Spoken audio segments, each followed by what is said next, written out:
Let's start with that big White House meeting. The president, his Veteran Affairs Secretary, and his new troubleshooter with me this morning to share their reporting and their insights. Margaret Talev of Bloomberg News, Dan Balz of the Washington Post. Margaret, you cover the White House every day. A lot of even Democrats are saying they seem flat-footed on this one, slow to respond, slow to get ahead.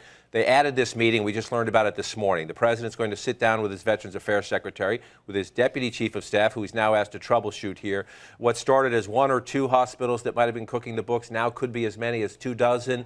Can the Secretary keep his job? The president says he stands by him. How long will that last? And B, we're not scheduled to hear from the president today, but are we likely to? Right.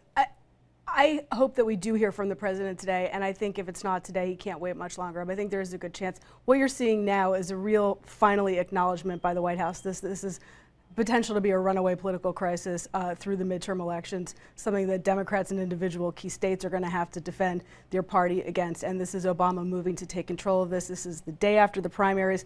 It is the day before Rob Nabors goes out to Phoenix to begin.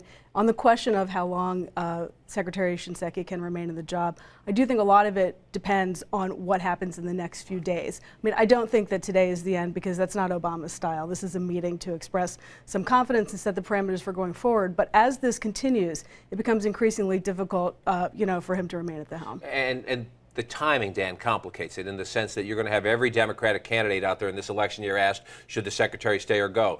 Do you have confidence in the president?